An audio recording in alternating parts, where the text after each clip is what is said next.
है guys, welcome to my YouTube channel study point agriculture. मैं नीलेश मौर्य। आज हम आपको बताएंगे फसलों के वर्गीकरण के बारे में। क्लासिफिकेशन ऑफ क्रॉप्स को हम कितने भागों में डिवाइड कर सकते हैं। तो हम चलते हैं अपने कंप्यूटर स्क्रीन पे और देखते हैं पढ़ेंगे। तो सबसे पहले हम जान लेते हैं फसल की परिभाषा किसे कहते हैं। तो पौधों के ऐसे समूह को जिन्हें मनुष्य किसी न किसी रूप में अपने उपयोग के लिए उगाता है उसे फसल कहते हैं। तो मतलब मनुष्य अपने उपयोगों के लिए जो भी फसलें उगाता है उसे ही हम फसल कहते हैं। तो अब चलते हैं हम फसलों के क्लासिफिकेशन पे। तो क्लासिफिकेशन ऑफ क्रॉप, तो क्रॉप के क्लासिफिकेशन पे चलते हैं। तो सबसे पहले हम इसको सीजन के आधार पर वर्गीकृत करते हैं। तो जो हमारा सबसे पहला है वो ऋतुओं के आधार पर हम इसको वर्गीकृत करते हैं। तो ऋतुओं के आधार पर हम इसे 3 वर्गों में विभाजित करते हैं। जो हमारा पहला है वो खरीफ की फसल है। जो खरीफ की फसल के आधार पर हम इसको वर्गीकृत करते हैं। तो खरीफ की जो ऋतु के वातावरण जो उच्च तापक्रम व आर्द्रता पाई जाती है इसकी, जिन भूमि में सिंचाई के साधन नहीं होते हैं वहाँ पर वर्षा प्रारंभ होने पर फसलों की बुआई जून जुलाई में किया जाता है। इनकी जो मुख्य फसलें होती हैं वो मक्का, ज्वार, बाजरा, ग्वार, मूंग, लोबिया, सोयाबीन, ढैंचा, मूंगफली, कपास व जूट आदि इन सब फसलें इन खरीफ ऋतुओं में उगाए जाते हैं। यह दक्षिण भारत के ऊंचे तापक्रम व आर्द्रता के कारण इनमें से अधिकांश फसलें रबी की ऋतुओं में भी उगाते हैं।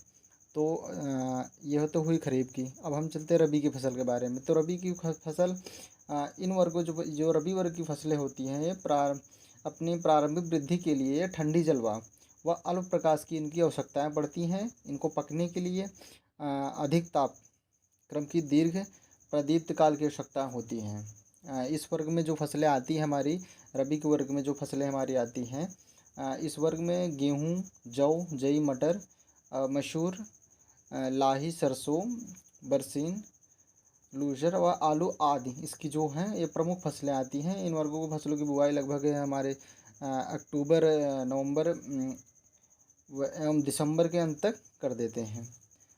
फिर हमारी जो तीसरी फसल है जायद की है, उसके बारे में जानते हैं। जायद की फसलें होती हैं, इस वर्ग की फसलों को अधिकतम तापक्रम प्रकाश काल के वृद्धि करती हैं।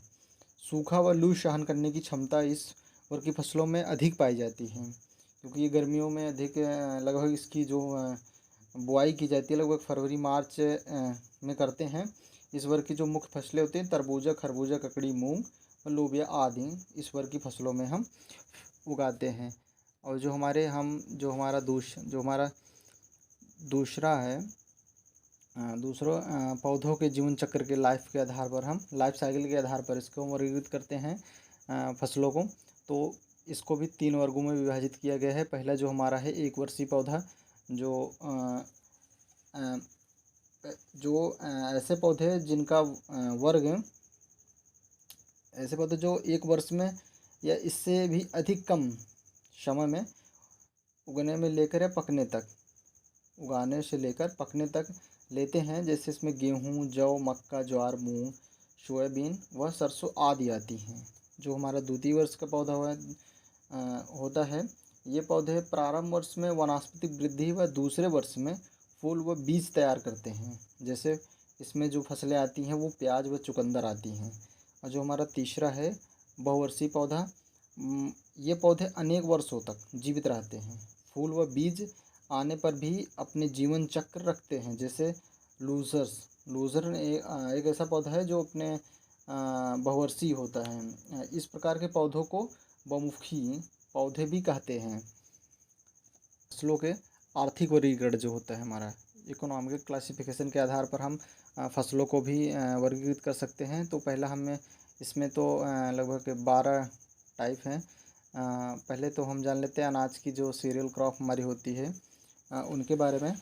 तो इस वर्ग की जो फसल के दाने का प्रयोग मनुष्य अनाज के रूप में करता है।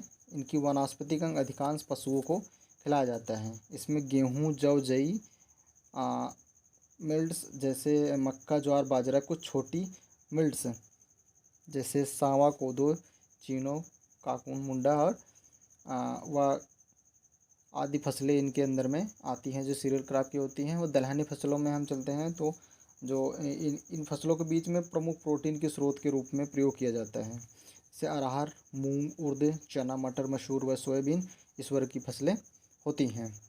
और तीसरा जो हमारा है तिलहनी फसलें हैं।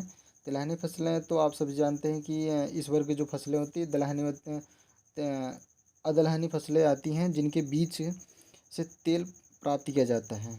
इस वर्ग के सरसों में राई, तोरिया, दुआ, सूरजमुखी, मूंगफली, सोयाबीन, अरंडी और कुसुम, अलसी व तिल प्रमुख इसकी जो फसलें होती हैं वो ऑयल सीड में आती हैं। और हमारा जो फाइबर क्रॉप होता है इसके अंदर इस वर्ग की फसलों में जो होते हैं जैसे इसमें कपड़े बनाने के बोरे, टाट्स व रस्सा आदि सामान तैयार करते हैं। इस वर्ग की फसलों के प्रमुख है जैसे इसमें कपास, जूट, पटसन, सनई व अलसी आती हैं। और हमारा जो ये पाँचवा है चारे की फसलें।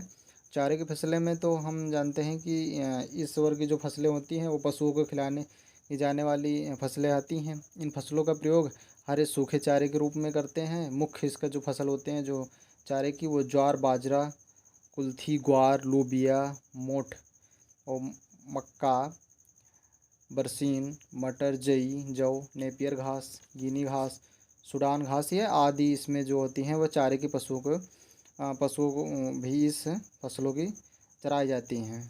और जो हमारा छठवां है वो शर्करे की फसलें हैं। तो इस वर्ग की जो फसलें अपने तने तथा जड़ों में शर्करा संग्रह करती हैं जिसके बाद में चीनी तैयार की जिसमें जैसे चुकंदर व गन्ना इस वर्ग की जो मुख्य फसलें होती हैं वो उसमें आती हैं। सातवां नंबर जो हमारा है सब्जी की फसलें। तो जैसे कि आप जब जानते हैं कि सब्जी की जो फसलें होती हैं उसमें टमाटर, बैगन, भिंडी, करेला, सेम, गोभी, मूली आदि आदि फसलें इसमें आती हैं। अधिक समय तक ये फसलें विशेष सावधानी अपना कर ही संग्रह कर सकते हैं सब्जी को। जो हमारा आठवां है उद्दीपक फसलें। तो इसमें तो उद्दीपक मतलब है उत्तेजना जो होते हैं जैसे चाय, तंबाकू व काफ़ी इस वर्ग की प्रमुख फसलें हैं। इसको प्रयोग करने से शरीर में उत्तेजना पैदा होती हैं। तो और नौवां जो हमारा है मसाले वाली फसलें। तो इसमें खुशबू के व स्वाद के लिए मसाला अधिकतम सब्जियों के अचारों में प्रयोग करते हैं। ये सब जानते ही हम लोग। तो इस वर्ग में जीरा, धनिया, अजवाइन, पुदीना, सौंफ, हल्दी, अदरक, मेथी, प्याज, मिर्च, लहसुन, तेज़पत्ता आदि भी फसलें इस मसाले वर्ग की फसलों में आती हैं। और जो हमारा 10 नंबर की है वो फ्रूट क्रॉप है। तो इस वर्ग में प्रमुख फसलें जो हमारी होती हैं फ्रूट क्रॉप में वो तरबूजा, खरबूजा, ककड़ी, खीरा व कचरा आदि ये जो होती है हमारे फ्रूट क्रॉप में आती हैं। और जो हमारे 11 नंबर की हैं वो है रूट एंड ट्यूबर क्रॉप्स। तो इनमें जो फसलें आती हैं वो आलू की जो ट्यूब की फसल है जिसमें तना ट्यूबर के रूप में बदल जाता है।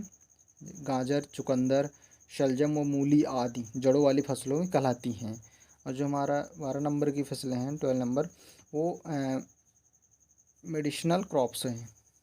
तो इस वर्ग की जो प्रमुख फसलें होती हैं पुदीना, अदरक व हल्दी इनका प्रमुख उपयोग दवाइयों के रूप में किया जाता है।